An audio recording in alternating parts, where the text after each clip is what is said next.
scenes or doon sa loob ng actually, the elevator scenes, knowing the limitations given the space, gumawa kami ng set for it to make things easier and to make the coverage kakaiba. I mean, the attempt to, para hindi limited yung camera and placement and movement. So, okay naman. I mean, I think it's the same way also their process is the same way they shoot maybe some scenes in international soundstage na ayun talaga kailangan baklasin yung mga ibang sites para mas mapaganda yung angulo, and in some cases makapag 360. So actually, there are only a few scenes that were shot inside an actual elevator, and that was in Singapore. But the actual set itself, we had 6 different elevator sets para maka-shoot si Direk in so many different angles. So especially 6 elevator sets. Lalo na yung mga mas parang intimate or more serious moments between Jared and Bettina. Parang the set really helped to cover it properly and to direct it properly. Okay, for Kylie and Paolo, tumatak sa akin yung linya ni Kylie dun sa oops, parang sa oops, bawal kang maingaw sa akin. May time ba na na-experience nyo na yun, and paano nyo na-overcome or na-prevent? Ano ginawa?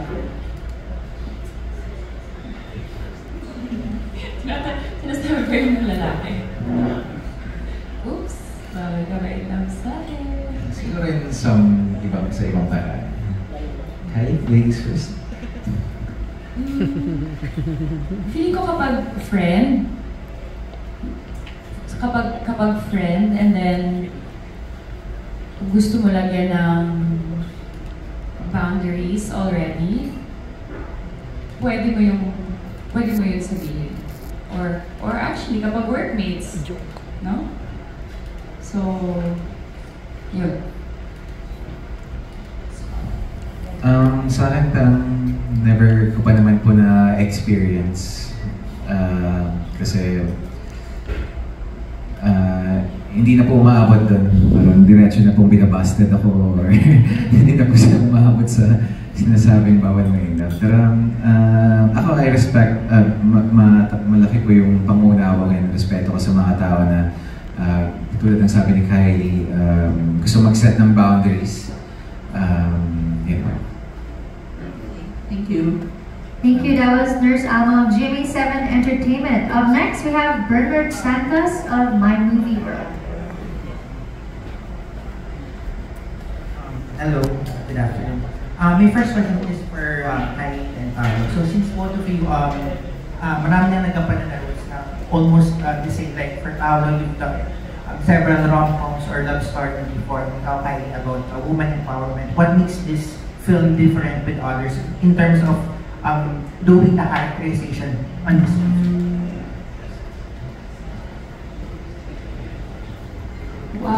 How this differs from the other characters I portrayed, si Bettina, very modern Filipina woman. So, imbes na sabihin natin yung gusto kong tulungan yung pamilya ko or gusto ko makaangat yung pamilya ko from sa hirap, si Bettina, yung gusto niya sa buhay, she wants to be her best self. Gusto niya to, let's say, to start her own business. Gusto niya makawala from a bad relationship. Gusto niya self-actualization yung goal niya. And for me, iba yung different, yung movie nito, it talks about different topics. For example, anong mas pipiliin mo? Yung love or yung money? What if may pumasok sa buhay mo na mahal mo, maghihinder ba siya sa career mo, sa success? So, it talks about topics like that. Sa akin naman po, I've done a couple of rom-coms or comedy, or mga ilan-ilan na mga comedy na pelikula. Pero I think this is different because, well, first of all, the character is different. And second siguro, it's more than a rom-com. I feel like it's hindi ko alam eh, rom-com ba natin minamarket? Parang akin kasi mas inspirational siya, mas feel good dahil yung mga in-betweens na nangyayari sa mga kababayan natin na nagtatrabaho abroad, parang dito nakikita rin paano sila makasalamuha sa mga ibang lahi na katrabaho nila, and parang parang it's something that would inspire you, not just for your career but also parang sa outlook mo in life. To add to what Paolo saying about it, the movie being more than a rom-com, kasi highlighted din yung camaraderie ng character ni Paolo sa mga katrabaho niya na iba't ibang lahi, hindi lang Pilipino. Si Kylie din yung character, may mga katrabaho din na so bukod kaya lagi yun yung para central conflict ng movie, love or money, kasi pareho silang na dun sa parang sumisipag lang is the anthem of the for the migrant worker. So bukod sa love, nandun yung yung camaraderie na, so making it, I guess, more than just a rom-com. Okay. For my second question, since the movie is parang about office romance, kayo ba personally, would you like to have a partner na same with your field or someone na outside na sa work mo? I don't think the movie is about an office romance. Hindi kami workmates, pero we met each other inside an elevator. So, hindi kami workmates. Personally, I would want someone not in the same industry as I am. Feeling ko mas marami akong natututunan na iba. And para din maiba because showbiz is a very public industry. If given the chance, I think siguro okay lang din na parang hindi in the same industry. Pero parang napapaisip nga ako ngayon siguro pag kunwari you own a small business, and parang parang yung mga kaibigan rin kasi ako ganun, parang sila mag-asawa yung nag-handle ng business. Parang sarap rin siguro, parang gigising ka, oy, mahal, ikaw na ngayon. Hand in hand yung so malaki yung respeto ko sa mga taong kaya nila yung ganun. Pero maybe personally, if given the chance, siguro not in the same industry. Thank you. Thank you. Thank you. That was Bernard Santos of My Movie World. For our next question, we have Miss Astor Moy of TikTok, Kim, and Inside Showbiz. Good afternoon sa inyong tatlo.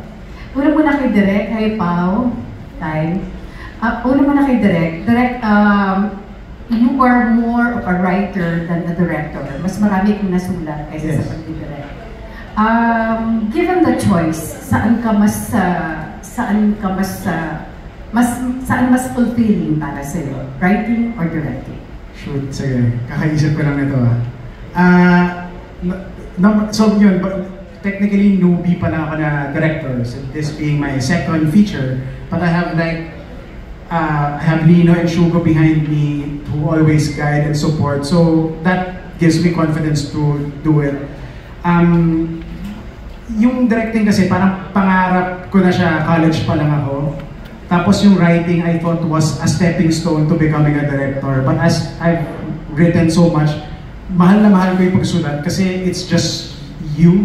Parang na-appreciate ko talaga yung part na figure out mo yung problema na ikaw lang, yung kwento. On the flip side though, just because it's you all the time, medyo malungkot magsulat. Lalo na kung may deadline ka na, hindi mo matapos. Tapos yun naman yung na-appreciate ko dun sa pag-direct kasi you are constantly working with great actors, may great producers. As example, Charmin, Mary Maximo over there. So you always get to collaborate, so it makes it a less painful part of the craft. So I guess I love both. Depende lang siguro kung na-figure out mo yung problema o hindi at this time. Kung ano yung mas masaya. Thank you, Direk. Kay Pao. Pao, I watched you in 2012. Walang hanggan. Napakahusay mo doon. Doon kita una talagang hinangaan as an actor. And then of course, si Kylie, I think The Housemaid was the best acting na pinakita mo. After doing those projects, nagkakaroon ba kayo ng parang, nagiging choosy ba kayo pagdating sa mga proyektong tatanggapin nyo? Ako po, hindi naman po dahil choosy ako, pero naghahanap po lagi ako ng proyekto na kakaiba. Na as much as possible, ayoko pong mahulma sa isang genre. Parang I like doing different characters and parang yun po lagi yung pinagpapasahan ko ng proyekto. Kumbaga hindi po baling mag-audition ako. Ginawa ko po yun sa mga 3 pelikula na nagawa ko na nag-audition po talaga ako para sa role. Dahil yun po yung nagpapa-excite sa akin para gumawa, para magtrabaho. Kapag kakaiba po or may bago akong pwedeng ibigay sa character na hindi ko pa po nagagawa at hindi pa nakikita ng mga tao. Thank you. Kai? Ako naman po, I've always been very careful with the projects I choose. Probably earlier on in my career that wasn't an option for me, but now I am given the opportunity to choose and I'm so grateful. Gaya po ng sinabi ni Paolo, ayoko din makahon sa isang genre or sa isang character na kaya kong gawin. So, and especially like this movie na there are lessons to be learned. It makes you think.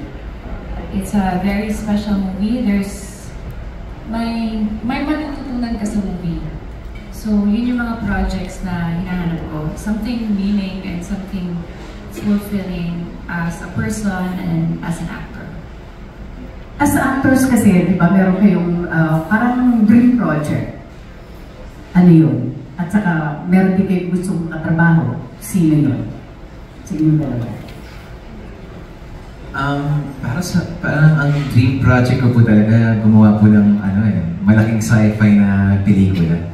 Parang alam ko po mahirap gawin dito sa Pilipinas dahil kapag gagawa po ng isang malaking sci-fi na pelikula, budget po lagi yung nagiging problema. Pero yun po ang pangarap kong gawin pangarap kong magawang pelikula. At sa katrabaho naman po, hindi po maarte sa katrabaho basta may disiplina lang po sa set. Sino ba? Sino ba pwede? Si Kim na naman. Why not? Well, gusto ko naman yung working kung paano magtrabaho sa Kim. Sino ba pwede ngayon?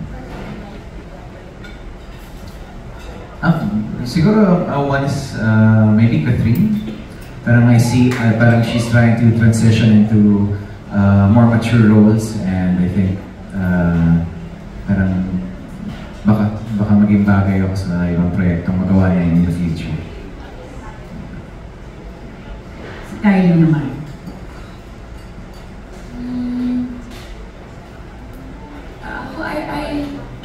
I want to try working with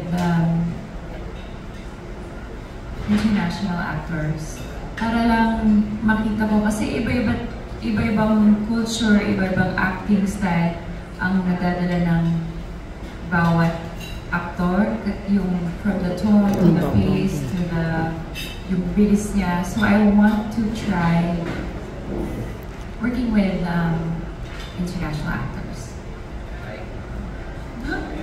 Like? Actually, Adrian Pang plays my boyfriend here in Elevator. So it was actually amazing dahil ang galing niya. I usually take time to get into the scene. Siya, agad-agad, he's there, he's very loose, he's very quick, he's very fluid. And your point nga na you learn something new from working with people not just here in the Philippines. Yeah, so it was amazing to work with mga batikan na actors. And yun din yung gusto ko. Gusto ko na mas mature sa akin, mas magaling sa akin na actors yung mga co-work ko. Thank you and good luck. Salamat po. Thank you. Thank you. That was Miss Esther Moy of TikTok, PM and Inside Showbiz. Up next, we have Miss Dolly Ann Carvajal of Inquirer. Hi, good afternoon. For Direct Philip, I'm here. The trailer is very interesting because it's not the usual OFW film about domestic helpers or caregivers. So, if you would give your movie a tagline, what would it be? The one sa Love or sa Life. The one on the poster. Sa Love or sa Life, going up or going down. Meron. So parang yun yung best encapsulates. Then yes, Love or Money. Perfected siya. Parang ako iba yung song tagline. Gusto ko pang tagline. May kanta po kasing ginamit dito na rap. Yung parang para sa akin gusto ko araw-araw sipag lang. Parang mas nakaka-inspire siya. For Kylie and Paolo, what struck me sa trailer, yung line ni Kylie, we grew our money more than our love. Did I get that right? No? So in relationships sa tunay na buhay, how important is money in a love relationship? Or emotional investment ba or financial investment ang mas important sa relasyon? Parang sa akin, parang it's a mix of both. But we grew our money more than our love. Ako po kasi parang hindi po ako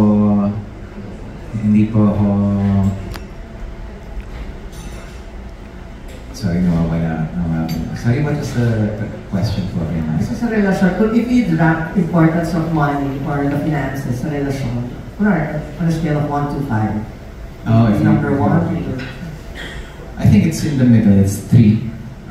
Because choosing the right partner also, parang you have to know where the finances go. You have to, especially, kailangan nyo mag-budget to fix, to save, and maybe for your kids if you have kids. But I think it's in the middle. It's 3 because it's important to budget and to save for the rainy days.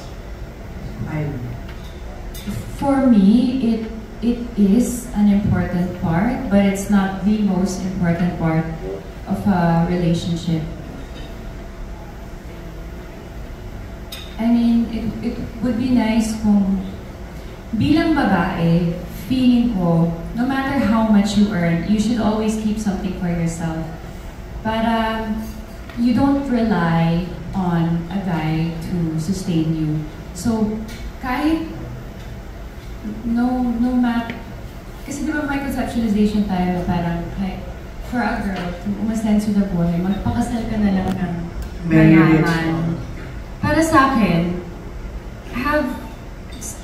still earn something for yourself. Parang always have that thing slip. Kasi maganda din na you have something for yourself. You earn. It doesn't matter how much you earn, but it's something for yourself. And in the end, yun lang yung meron sa'yo. What you have, what you believe in. Line yun sa movie, what you have, what you believe in, yourself. Kasi what if iniwanan ka ng tao, anong mangyayari sa'yo? So, just pagbutihan mo yung career mo, yung finance mo, yung sarili mo. So, alagaan mo lang yung sarili mo. Very well said. Thank you. Thank you. That was Miss Dolly Ann Carvajal of Inquirer. For our next question, we have Erwin Ogawa of Anandana. Hi guys, congrats on your movie. Speaking of elevator, meron ba kayong na-experience na o napapansin na elevator actions made by other people na na-annoy kayo? For example, sumisingit or whatever. Ginagawa ng mga... nung COVID time, pag nag-aalis ng mass sa elevator, all the times and places to do that, don't do it in the elevator. Yun. Ako, gusto ko kasi tahimik sa elevator eh. Hindi ko gusto yung masyadong maingay. So, parang respect din to other people in the elevator. So kunwari may usapan kayo ng friends, yung wag masyadong maingay. That's just my personal take. Ako po, same kay Kylie, parang yun lang din po, parang sa elevator kasi parang there's always, may mga ibang taong kasabay lagi. So, konting hinay-hinay lang sa tono ng boses. Yung mga nagsiselfie ng mga fans sa elevator, na yung mga gano'n. Sa akin, wala namang pong kaso yun kung na-stuck ako sa elevator with someone who wants to take a picture. Yung mas selfie. I would never say no to a photo kasi fan din ako ng ibang tao eh. And kapag nag-no sila sa akin, parang ma-hurt ako. So sinabi ko sa sarili ko na never ako mag-no sa mga photo. Thank you. Next question. So elevator parang symbolism ng ups and downs, di ba? So what do you do during ups and downs of your life?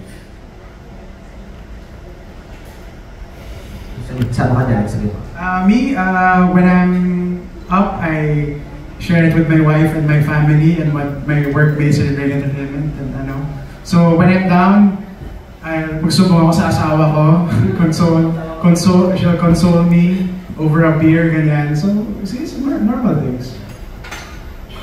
Ako naman po, during my ops, I try my best to keep myself grounded and remember how I started, where I came from, and yung mga struggles ko sa buhay na nagdala sa akin. And when I'm down, parang ako po kasi parang I always self-assess. Minsan, I feel like, or it's not, hindi ko naman sinasabi para sa lahat ng tao, but when you self-reflect in isolation, parang mas naiintindihan mo yung mga bagay na kailangan mong baguhin at mga mali mong nagagawa sa buhay.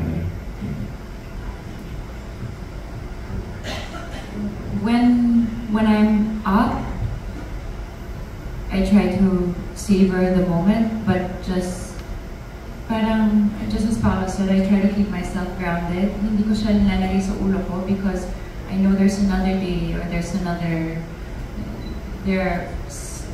there's so many days more ahead. When I'm down, I also try to assess and I try to remember my ups also. Pero siguro with like proper planning and execution, you'll get back up again. Okay guys, good luck sa movie. Thank you. That was Erwin Ogawa of Anong Ganap. Up next, we have Mark Grabador of Entertainment Web. Good afternoon, everyone. For Direct Philippines, Direct, medyo hirap din naman talaga po mag-shoot outside the country. How is it possible sa inyo na halos 90% na mag-mas ng pelikula editing nila na hindi rin yung ganun kalagay yung challenges nila? Well, so kudos to my rating, Charm Guzman, Mary Maximo, along with Dino Queta. We work with Dogma Films, isang production company sa Singapore, na kaibigan yan through Sanjay Leve. So okay, maayos lahat. It was, naging madali siya kasi we planned again for it. Tapos, yun nga, to add to the hard work and process we did, dito pa lang we did all our workshops. So going there, run and gun na talaga. So hindi siya actually hindi talaga siya naging mahirap as you would think. Parang maayos yun. The team was on point, everything was parang best shoot of my life, I would say.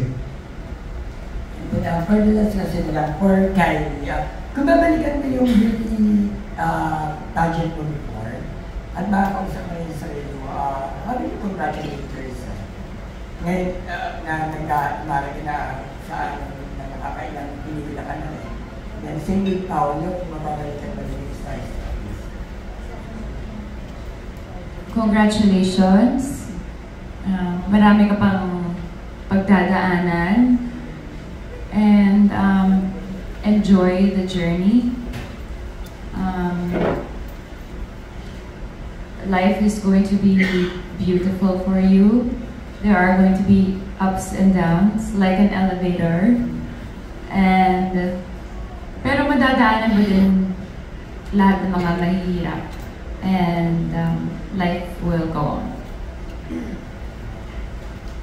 Hirap na nga akin. Baka maiyak ako. Sa akin naman, siguro for someone who started na walang idea dito sa mundong to, walang idea sa pag-arte, at hanggang ngayon ako culture shock pa rin ako sa industriya natin. Siguro masasabi ko lang siguro sa sarili ko na time na yun na you'll survive. Makakayanan mo yung mga nangyayari sa buhay mo at sa career mo. Salamat. Congratulations. Thank you. That was Mark Rabador.